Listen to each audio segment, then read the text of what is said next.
Nos encontramos ahora con la visita del doctor Walter Gutiérrez, defensor del pueblo. Doctor Gutiérrez, muy buenos días. Buenos días, Manuel Martín. Buenos días, bienvenido. Doctor Gutiérrez, queremos comenzar justamente la entrevista abordando el tema de la protección legal que tienen las mujeres en relación a los hechos de agresión contra ellas.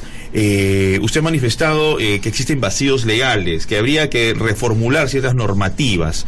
En ese sentido, de manera precisa, ¿cuáles vendrían a ser justamente esas correcciones que ayudarían justamente a proteger, digamos, a las mujeres en contextos de agresión y violencia? Bueno, en realidad probablemente existan, no es que haya señalado precisamente eso, esa es una parte de algunas de mis declaraciones. Probablemente existan algunos vacíos legales o algunos déficits, pero creo que este no es un tema de leyes. Yo lo que he señalado es una cosa muy distante de eso. Lo que he dicho es lo siguiente: mire, tenemos 22 años de existencia del Ministerio de la Mujer, y el presupuesto en este momento del Ministerio de la Mujer es 450 millones. Hace 3 años era 350 millones. Si hacemos un cálculo, una matemática de cuánto hemos gastado más o menos en soles constantes en estos 20 y tantos años, vamos a llegar a la conclusión de que hemos gastado alrededor de 8.000 o más de 8.000 millones solo en ese ministerio. ¿Ya? Y existe una institución que se denomina Centro de Emergencia Mujer, que tiene como principal tarea justamente coberturar todos estos actos de violencia en la etapa en la que ya se realizaron los actos de violencia. Muy bien, hay 300, algo menos de 300 centros de emergencia mujer, y lo mínimo que cuestan al año es 120 millones de soles. Y estos centros van camino a los 20 años, tienen 19 años más o menos. O sea, estamos hablando de más de 2.000 millones que hemos gastado. Y todos los indicadores, y esto es lo primero que he dicho, todos los indicadores escalan todos los años, suben todos los años.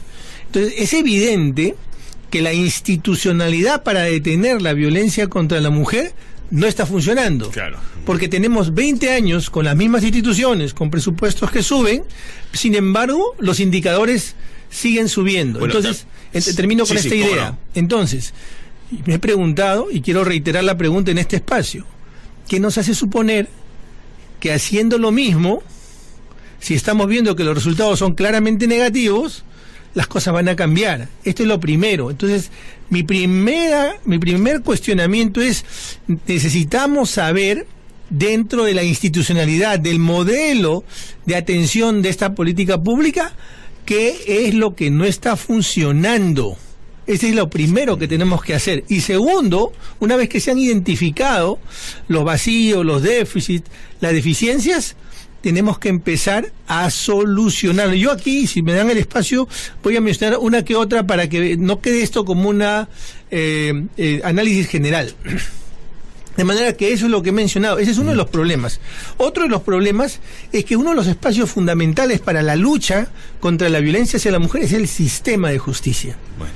Y en el sistema de justicia, Manuel Martín, en el sistema de justicia, aunque hay jueces y fiscales que sí entienden el enfoque de derechos de igualdad, la gran mayoría, desafortunadamente, tiene un patrón machista. Y se está instalando el indubio pro agresor, es decir, la duda favorece al agresor. Así es. Porque yo les pregunto, ¿qué tiene de común el caso Arlet Contreras? Exacto, ahí ¿Qué está, tiene de común totalmente el caso de Juanita Mendoza? Así es. ¿Qué tiene de común el caso de Evi Ágreda? Yo les voy a decir qué tiene de común esos 3 casos. Que en todos los casos, el enfoque con el que se mira la agresión es un enfoque que favorece al agresor. Sí. Porque en el caso de Arlet Contreras, en primera instancia, la sentencia fue lesiones leves. y en segunda instancia fue exculpado. Es increíble. Hace 3 años esta joven viene luchando por la justicia y se estrella en una muralla no solamente de indiferencia, sino una muralla de un concepto y una interpretación equivocada del derecho. Doctor Gutiérrez, se estrella con César Inostroza, porque el juez supremo César Inostroza presidió la sala penal transitoria que le negó la transferencia de competencia de Ayacucho a Lima, que la misma Red Contreras había pedido, y lo había pedido porque en Ayacucho, según lo que dijo Red Contreras, el agresor pues contaba con influencias y poder ante los jueces. Sí. El sentido común señala que lo mejor era entonces trasladar este caso a Lima. Mire, y el señor César Inostroza se lo negó.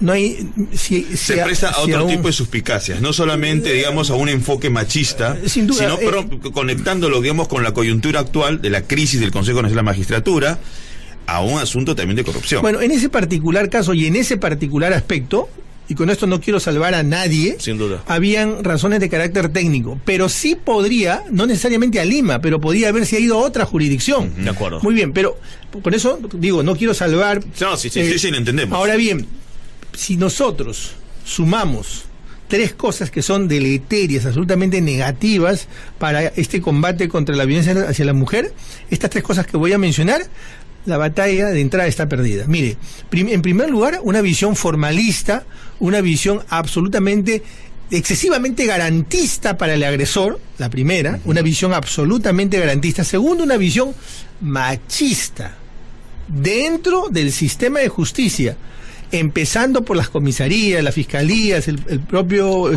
juzgado. Y en tercer lugar, a eso lo combinamos con corrupción. Oiga, claro, es un tema de construcción cultural, ¿no? Que tiene que desplazarse, pero esto se va a conseguir, digamos, no de manera inmediata. Este es un proceso. La pregunta es, ¿se ha iniciado con ese proceso de ir desplazando, digamos, dentro del imaginario social el machismo? Porque, por ejemplo, la educación acá juega un papel importante para formar otro tipo de ciudadanos. Permítame esta analogía. Por ejemplo, en salud, usted tiene que tener una salud preventiva de cara a que los niños, quienes hoy son niños, cuando sean jóvenes, adultos o ancianos, no tengan un impacto de enfermedades que genere una mayor demanda del sector salud. Pero ya tiene usted adultos y tiene ancianos y tiene que atender también las enfermedades de hoy. En la gestión pública siempre se actúa en 2 tiempos, en el mediano y largo plazo y en el plazo inmediato. Extrapolando estas ideas al problema de la violencia hacia la mujer, en el largo plazo, la batalla se pierde o se gana en las aulas escolares. Escolares, claro. Allí. Es donde formamos nuevos ciudadanos. Ahí es donde tenemos que destruir los patrones de conducta machista. Y nos seguimos peleando por el enfoque de género. Por palabras. Cuando el enfoque de género, creo que todo el mundo debería entenderlo, ¿no es cierto? Es algo que es absurdo seguir discutiendo sobre algo que ya debería estar hace rato. Lo que pasa es que si yo tomo un texto y digo, lo leo con un prejuicio o lo leo con un ojo solamente, claro, ¿no? Con un juicio previo, por eso digo un prejuicio. Mire, el enfoque de género no es otra cosa que un enfoque de igualdad. Así es. Para decirlo en una línea y para decirlo de manera sencilla. Para pasarlo en limpio. Igualdad. Sí, pero yo lo quiero ver con una carga ideológica o con un prejuicio, entonces ese debate es baldío, no nos conduce a ningún lugar. Eso en primer lugar. ¿Se tiene que enseñar esto a los niñas y niños? Por supuesto. No solamente es mandatorio, sino es inexcusable. Tiene que hacerse.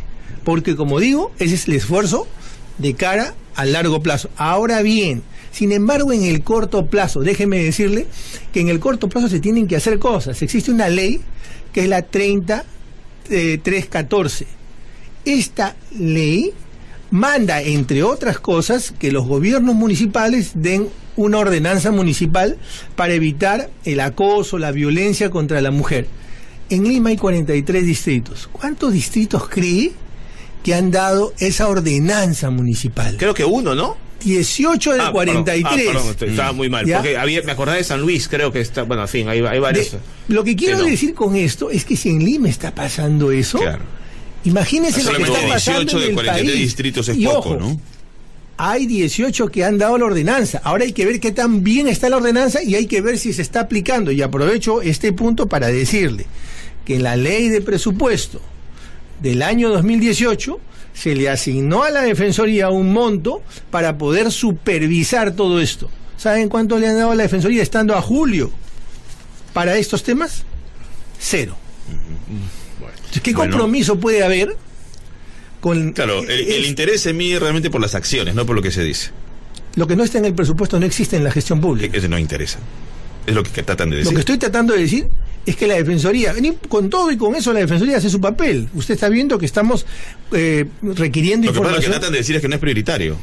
Si no entregan el dinero para algo que es urgente, que se está solicitando y no lo entregan, quiere decir pues que es bueno, consideran que hay otras prioridades.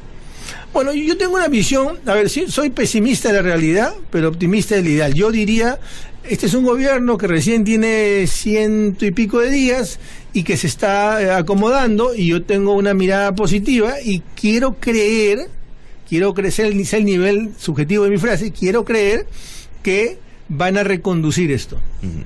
Ahora, yo quería ir a otro aspecto y quería su punto de vista, ¿no? Como defensor del pueblo, necesitamos autoridades que estén preocupadas por las personas, por los ciudadanos, y se vienen unas elecciones del 7 de octubre. ¿Qué debemos esperar, o mejor dicho, qué debemos esperar de los ciudadanos, de los electores? Porque acabamos de escuchar, pues, que ya en los últimos meses algunos alcaldes, pues, deciden inaugurar, pues, estatuas a Gareca o a Guerrero, porque eso es un ejemplo para la verdad, porque quiere llevar a su hijo, ¿no? Y mostrarle que eso es, en fin. Eso no podemos seguir permitiéndolo. Ya creo que ya hay ejemplos suficientes. Muy cercano, usted también ha extrapolado el tema de la justicia o del caso de la mujer a provincia. Imagínense las cosas que ocurren también en provincia y que en Lima, porque a veces nos aislamos, no sabemos. El caso de Guerrero o de la estatua de Guerrero y de Gareca deben haber miles en muchas zonas, pero estas nos hemos enterado. Sí. Créame que podríamos hacer una antología del absurdo, sí, con las obras públicas que en todo el país se han hecho, divorciados y de espaldas a los derechos fundamentales y a los servicios públicos que deben estar primeros en el ranking de la actuación del alcalde. Hay estatuas a la papa, hay estatuas o hay piscinas en distritos donde no hay agua, no digo agua para la piscina, sino agua para que puedan consumirlo para la población. Por eso digo, podríamos hacer tranquilamente una antología del absurdo y del divorcio total del compromiso que tienen las autoridades con la comunidad respecto de su principal función. ¿Cuál es su principal función? Los servicios públicos y la materialización efectiva de los derechos fundamentales. ¿Qué debemos esperar? Para responder su pregunta, Martín, ¿qué debemos esperar? La Defensoría ha tenido distintos niveles de actuación a lo largo de los últimos 15 años en materia de procesos electorales. En esta oportunidad, porque ya existen instituciones que hacen una labor importante como transparencia, como el propio sistema electoral, y además hay veedores internacionales, de manera que la presencia de la Defensoría en este proceso electoral va a ser distinta.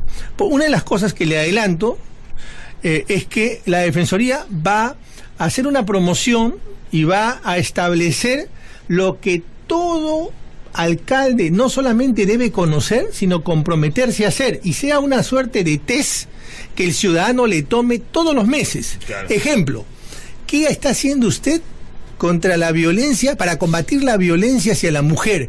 Que la ley le obliga, que usted no tiene nada que inventar, porque hay normas que usted tiene que cumplir y hacer cumplir. ¿Qué está haciendo usted respecto al servicio de educación? Porque el servicio de educación en los gobiernos regionales se ha descentralizado. Existen direcciones o gerencias regionales en materia de educación y salud. Entonces vamos a rankear y señalar cuáles son las funciones en materia de salud, en materia de educación. El ciudadano tiene que saber que estas son las 10 cosas que tiene que cumplir el principal funcionario de mi región o de mi localidad. Y en virtud de eso lo vamos a medir. Es una tarea a mediano plazo hasta que eso se aloje, se instale en la mentalidad de la ciudadanía y empecemos a elegir a partir de eso a los funcionarios. Sí, pero es todo un desafío, ¿no? A la población muchas veces hay que empezar a hacerlo. La población es muy emocional, ¿no? Y se deja llevar a veces por falsas señales. Y por eso tenemos a los representantes políticos que muchas veces nos defraudan.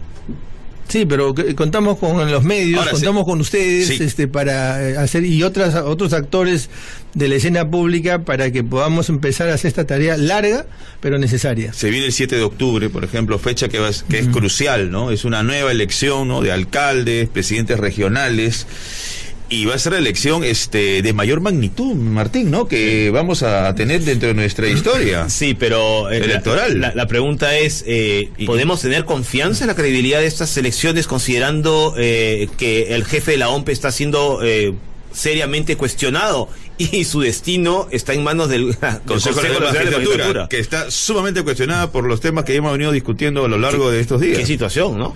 Sí, bueno, es enormemente preocupante porque en efecto es una de las principales autoridades en el proceso electoral, y lo que hay que pedir es que haya una solución pronta en el Consejo Nacional de la Magistratura, y al propio tiempo también un proceso de investigación y solución pronta en el Consejo Nacional de la Magistratura respecto de sus propios miembros. ¿Usted recuerda alguna crisis como la que estamos pasando? No, hubo una hace algunos años atrás respecto de un miembro del Consejo Nacional de la Magistratura que se reunió con un postulante. Y que fue removido, y que ¿no? rápidamente fue removido. 2010, creo. ¿2009? Me parece. Bueno, más o menos esa fecha. Yo le digo porque en aquella época yo fui decano del Colegio de Abogados de Lima. Ajá. Y por eso lo tengo más o menos en la mente. Y en aquella oportunidad, como ahora, exigimos lo mismo, estamos exigiendo lo mismo, una solución rápida, por rápida, no apresurada, por rápida, cumpliendo las formalidades y todos el debido proceso legales, para que esto luego no se revierta. Así es, porque si se cometen infracciones, pues todo queda invalidado posteriormente. De acuerdo. Bueno, doctor Gutiérrez, ¿usted cree que realmente van a haber posibilidades de que esto sea un punto de inflexión dentro de la justicia peruana? Una crisis como esta nos obliga a, en conjunto, todas las instituciones, la sociedad civil, los medios de comunicación, actuemos de una manera consecuente con la democracia. La democracia supone un control entre los actores, por un lado los medios, pero por otro lado también las otras instituciones que no necesariamente están involucradas. Por ejemplo, el caso de la Fiscalía. Yo saludo la acción del fiscal rápida respecto de el anuncio que va a hacer investigaciones preliminares respecto de estos temas que se han visto en el Consejo Nacional de la Magistratura. Él directamente no puede iniciar una investigación porque estos señores tienen lo denominado antejuicio, pero sí puede determinar si en efecto objetivamente hay la comisión de delitos y luego dar el siguiente paso para que se les levante el fuero. Eso en relación a las autoridades, tanto al juez como a los miembros del Consejo Nacional de la Magistratura, de manera que tenemos que hacer un esfuerzo porque las instituciones funcionen y dejarlas que funcionen, que el Congreso también funcione, porque lo que acaba de anunciar respecto de que la Comisión de Justicia se va a ocupar del tema, pues hay que seguirle el paso, y el día 20 me parece que después del 20. Después del 20. 21, en fin, 22. Bueno, esperemos que sea pronto, también tengamos un resultado. Y por último, sea antes del 28 de julio. Desde luego. Que eso es importante. Y por último, un punto importante. Todas las instituciones tienen el deber de colaboración, entre ellos ustedes también, los medios. Seguro. Entonces, pero cuidado, esto no debe llevar a violentar la libertad de expresión. Me estoy refiriendo a la diligencia que se realizó el día de ayer. El medio tiene la obligación, tiene el deber de colaboración, pero no podemos atajar o detener las investigaciones o la difusión de esto. Seguro. Con actos equivocados. Pero también saludo la corrección hecha por el propio fiscal. Bueno. Doctor Walter Gutiérrez, defensor del pueblo, muchas gracias por su visita nacional. Muy amable. Un gusto. Pues, Manuel.